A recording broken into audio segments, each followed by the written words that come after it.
mau bincang-bincang. Baik Ibu, Assalamualaikum warahmatullahi wabarakatuh. Perkenalkan, saya Ariela Sita, CGP 8.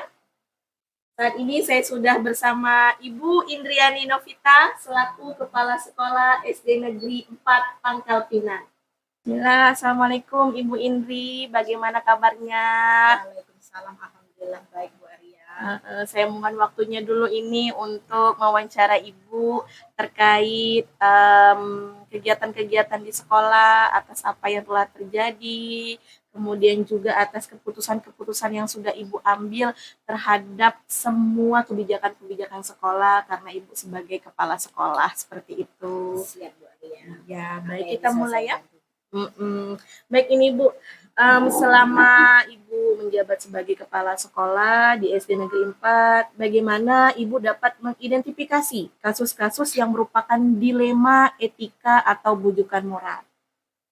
Baik Bu Arya ya, Ibu mencoba memberi jawabannya dari permasalahan dan bagaimana cara mengidentifikasi kasus-kasus itu yang harus kita butuhkan itu bagaimana kita mengidentifikasi permasalahan dari mulai mencari fakta-fakta terlebih dahulu, kemudian penyebabnya apa saja, dan memikirkan solusi dan langkah yang tepat bagaimana cara kita menyelesaikan kasus tersebut, yang dimana dalam mencari fakta-fakta itu terlebih dahulu dan sebaiknya memang kita mencari fakta-fakta yang sebenarnya.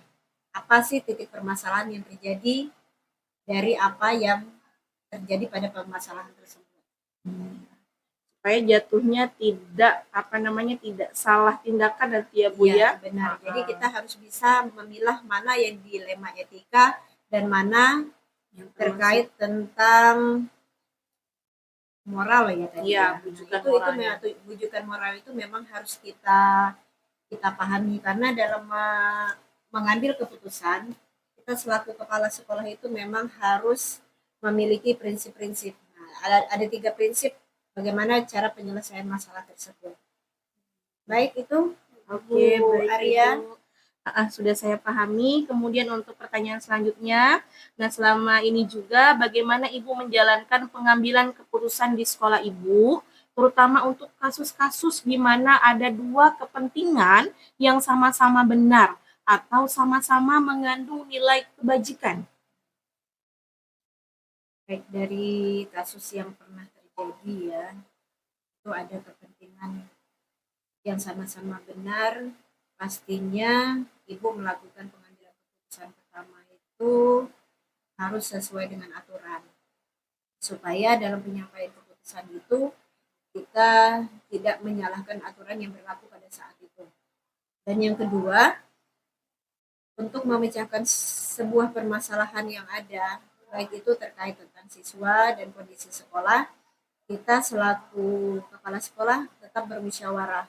Kita akan mencari solusi yang terbaik dari teman-teman rekan sekolah, Bapak Ibu guru, dan apabila kita tidak bisa memecahkan permasalahan itu, mungkin kita bisa melibatkan secara langsung kepada pengawas atau dinas pendidikan. Intinya, setiap permasalahan itu kita harus saling berkoordinasi bagaimana mencari keputusan yang baik tanpa ada kesalahan-kesalahan. Karena dalam mengambil keputusan itu kan Bu Arya, terkadang kita ada pro dan kontra. Dan di situ kita selaku kepala sekolah itu harus berpikir lebih jernih. Benar. Kebijakan itu tidak bisa kita ambil sebelah pihak, karena kita harus tetap mementingkan kepentingan bersama. Betul sekali, paham Bu. Baik, Masya Allah, luar biasa ya.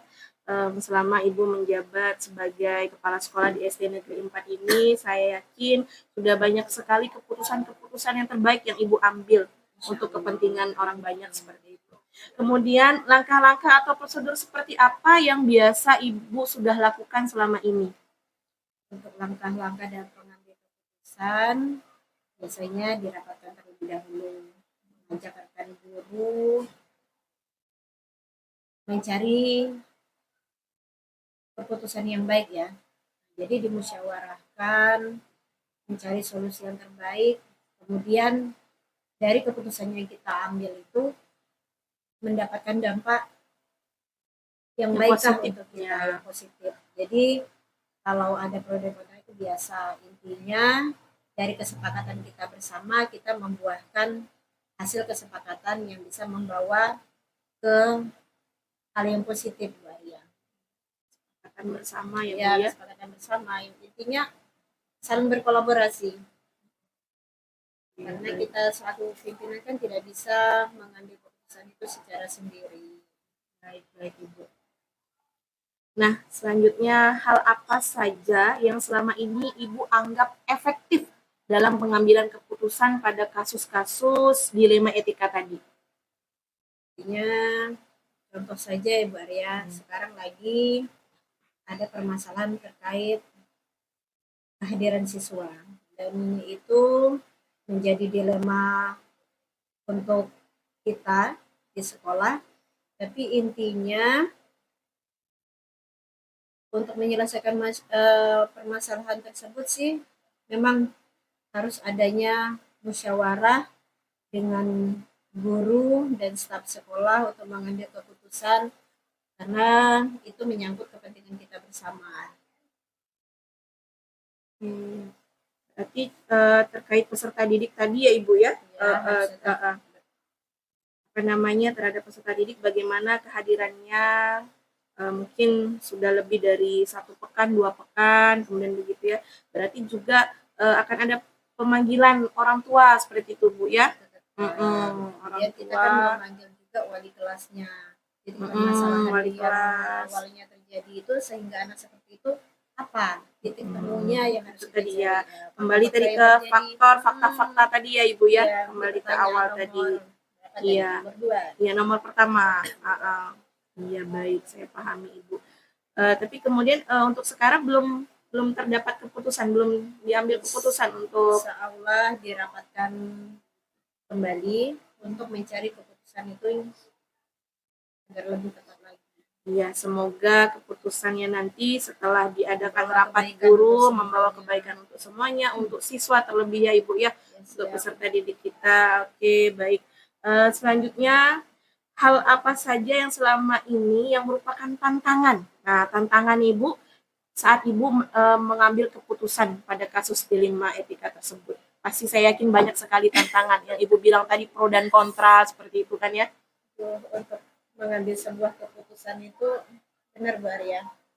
Tantangannya? Selaku pimpinan kita banyak sekali dilema. Pertama, kedua tantangan.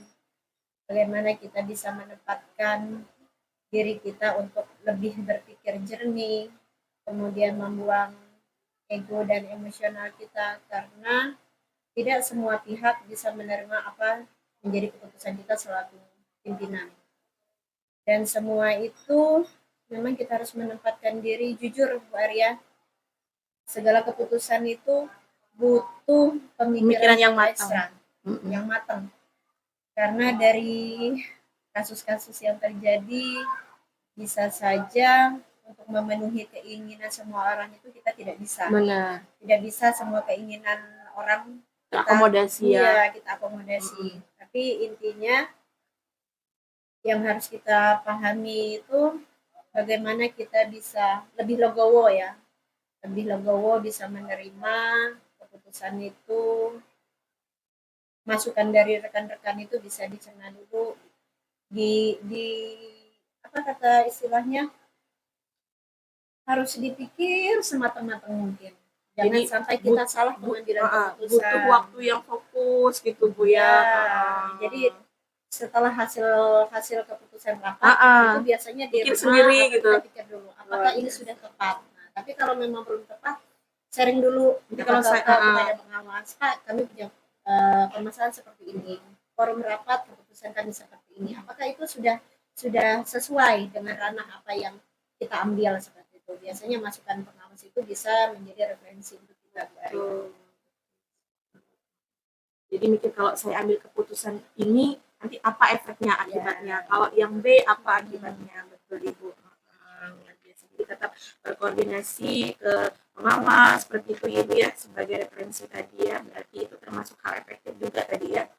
pengambilan keputusannya. Kemudian selanjutnya, apakah Ibu memiliki sebuah tata kala atau jadwal tertentu dalam sebuah penyelesaian kasus dilema etika?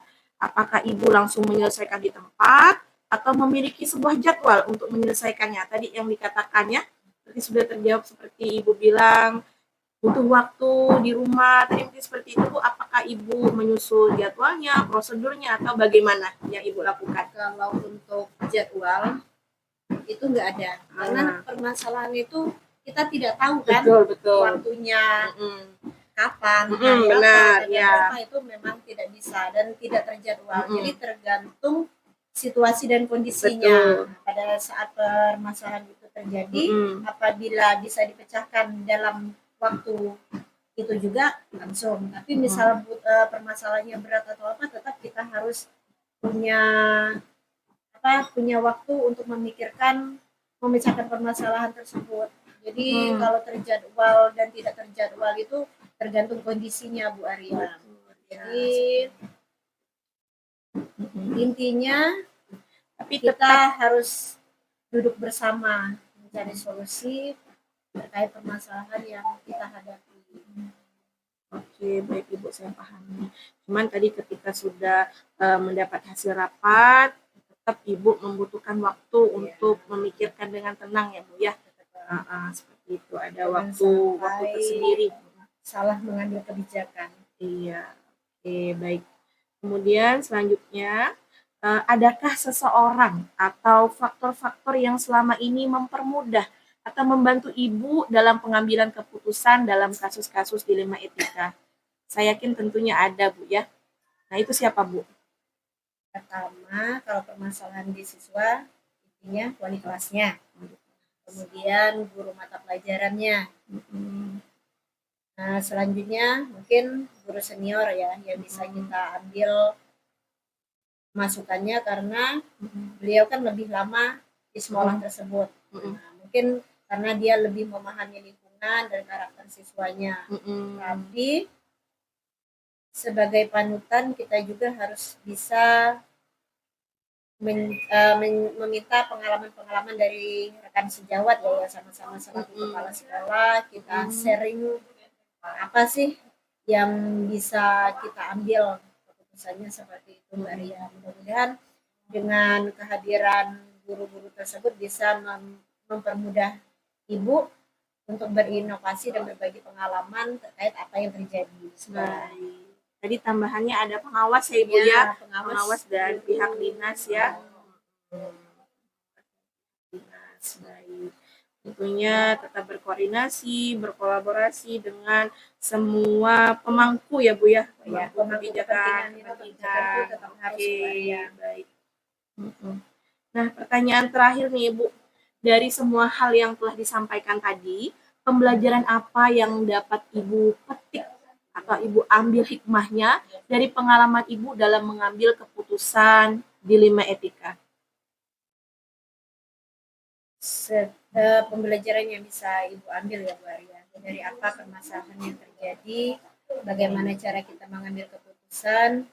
Intinya setiap manusia itu akan dihadapi berbagai permasalahan, dan permasalahan itu ada yang berat, ada yang sukar untuk diselesaikan, tapi intinya kita selaku manusia harus tetap belajar memperbaiki diri, bagaimana kita bisa menempatkan diri kita, jangan sampai apa yang kita putuskan itu memberi dampak negatif untuk orang lain.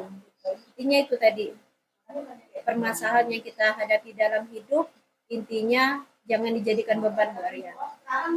Karena kita harus menerima apa yang sudah menjadi kodrat kita, apa yang sudah menjadi skenario kehidupan kita. Intinya semua permasalahan yang kita hadapi itu merupakan bisa menjadi pengalaman yang baik untuk kita ke depannya. Prinsip Ibu saat ini, apapun yang kita hadapi itu ya ada 3 prinsipnya. Dijalani, dinikmati dan disyukuri Bu Arya. Betul, Mudah-mudahan Masya dengan Allah. permasalahan Masya yang kita Allah. terima itu bisa menjadi berkah ya untuk kita sendiri. Pola pikir kita mungkin lebih didewasakan dengan permasalahan yang kita hadapi. Intinya ikhlas. Karena dengan ikhlas mungkin hati kita bisa lebih lapang, Tenang. lebih tenang seperti itu. Tenang. Dan pun semuanya permasalahan-permasalahan yang ada itu tadi Ibu katakan tidak menjadi beban. Dari Karena kalau permasalahan jadi itu beban bisa cepat tua. bisa membantu orang lain itu kan kita merasa senang Bu ya, orang lain terbantukan dari permasalahannya. Prinsip dari temannya Ibu juga, beliau punya punya prinsip ya kehidupannya. Apakah hari ini kita sudah berbuat baik untuk orang lain? Apakah hari ini kita sudah berguna untuk orang lain? Betul. Dan teman-teman yang bisa menginspirasi itu bisa membawa kita untuk menjadi berpikir positif, kemudian untuk lebih berbuat kebaikan lebih baik lagi, karena kita tidak pernah tahu siapa teman yang baik itu yang bisa membawa kita, katanya teman itu di dunia dan di akhirat. Luar seperti itu. Benar-benar sekali, ya setuju saya. Jadi teman yang baik insya Allah akan membawa kita ke kebaikan juga Ibu ya. Luar biasa ini, Masya Allah. Terima kasih atas waktunya Ibu, atas jawabannya. Saya juga banyak sekali mendapat pengalaman dan pengetahuan atas apa yang sudah Ibu lakukan, atas apa yang sudah Ibu ambil terhadap keputusan-keputusan yang menjadi kebijakan Ibu sebagai kepala sekolah untuk kepentingan orang banyak tentunya Ibu ya, untuk peserta didik, untuk para guru di sekolah Ibu. Semoga Ibu terus bisa memimpin sekolah SD Negeri 4 ini dengan penuh kebaikan-kebaikan ke depannya Ibu ya. Amin ya rabbal alamin. Mohon maaf Ibu apabila ada salah kata. Saya terima kasih banyak warahmatullahi wabarakatuh. Saya Arya Lasita, CGP 8. Saat ini saya sudah bersama Ibu Isnaini dari sebagai kepala sekolah Ibu ya, kepala sekolah SD Negeri 47. Baik, saat ini saya akan melakukan wawancara mengenai pengambilan keputusan terkait dilema etika.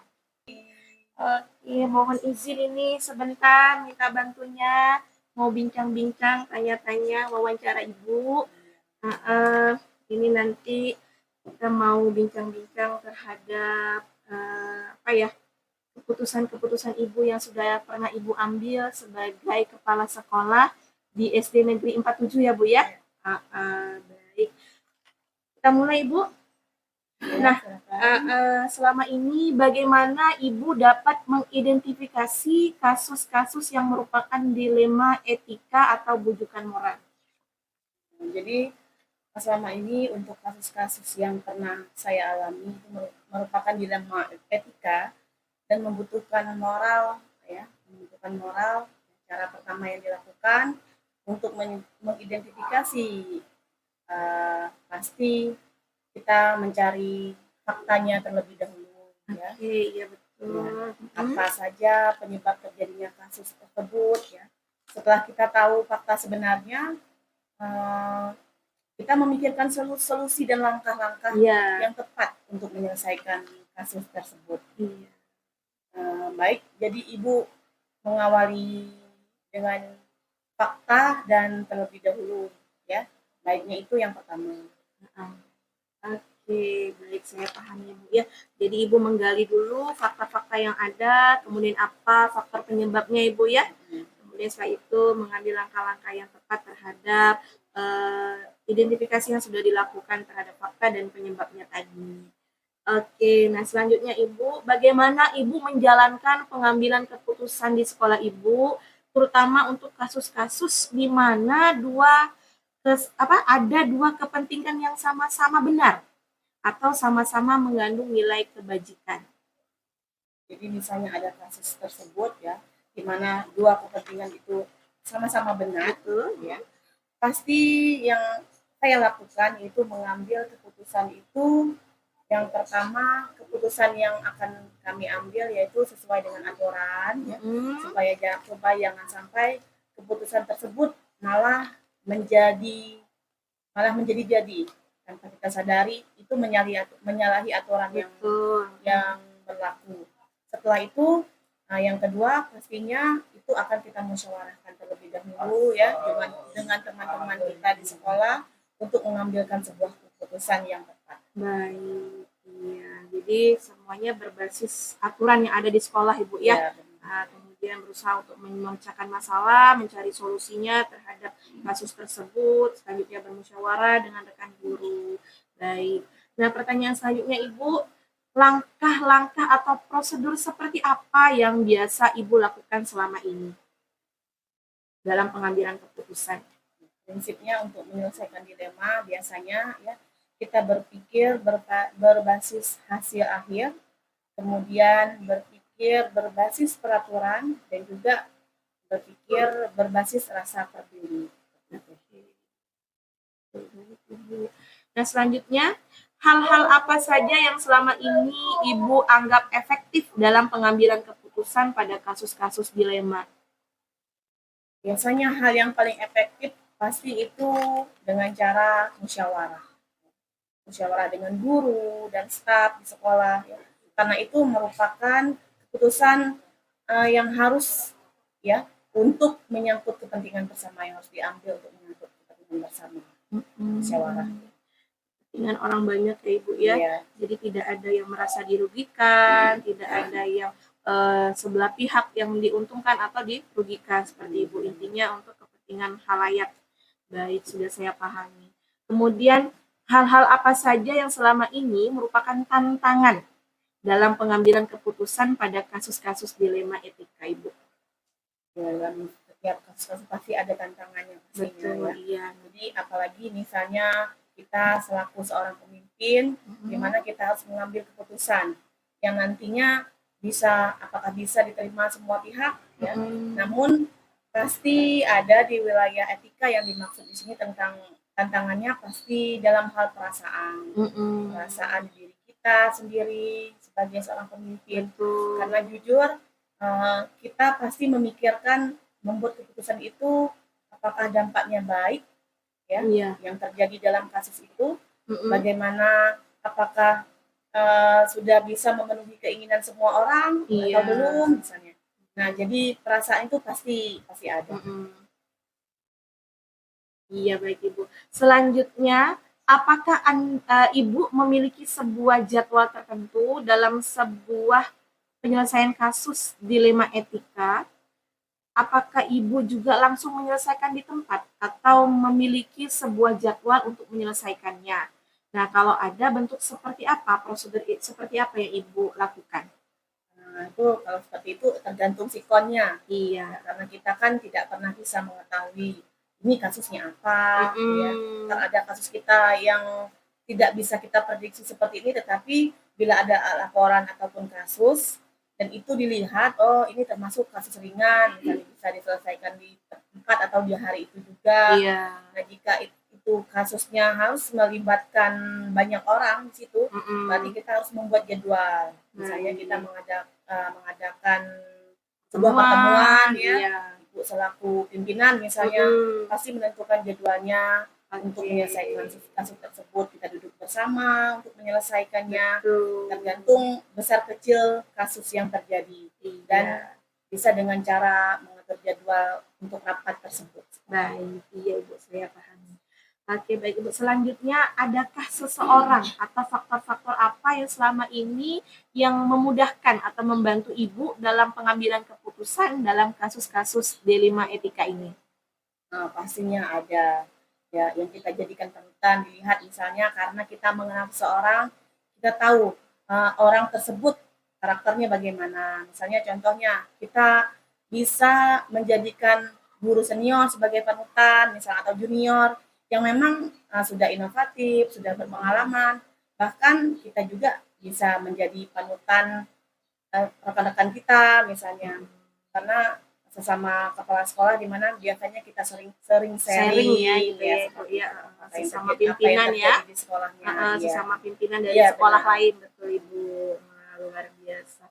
Selanjutnya, dari semua yang telah Ibu sampaikan tadi, pembelajaran apa yang dapat Ibu petik atau Ibu ambil hikmahnya dari pengalaman dalam pengambilan keputusan dilema etika ini, Bu?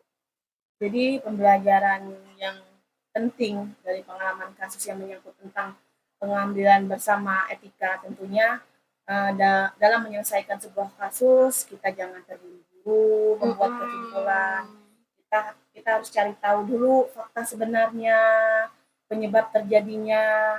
Kemudian kita bisa melakukan pengalaman yang lain lagi, misalnya kita dalam menyelesaikan kasus jangan langsung mengambil keputusan sendiri lah intinya. Tetapi kita ajaklah hidup bersama, bermusyawarah untuk mendapatkan keputusan bersama yang nantinya bisa dijadikan jalan keluar untuk semua pihak. Jadi banyak sekali hikmahnya Ibu ya. Tadi lebih mementingkan kepentingan umum gitu Bu ya, termasuk ya lebih mementingkan kepentingan orang banyak, kemudian kita menjadi tidak tergesa-gesa atau tidak terburu-buru karena keputusan yang diambil itu efeknya dampaknya nanti bukan hanya diri kita sendiri tapi orang lain, orang banyak, lingkungan sekitar di sekolah gitu Bu ya. Luar biasa. Baik, terima kasih Ibu atas waktunya, atas jawabannya. Saya banyak belajar dari apa yang sudah Ibu sampaikan, bagaimana menjadi seorang pemimpin yang baik itu, menjadi seorang pemimpin yang mampu mengambil keputusan dengan tepat, dengan melihat semua prosedur tadi, langkah-langkah yang sudah Ibu sampaikan. Luar biasa Ibu. Terima kasih banyak, saya terbantukan. Semoga sukses. Amin. Terima kasih Bu Islamia.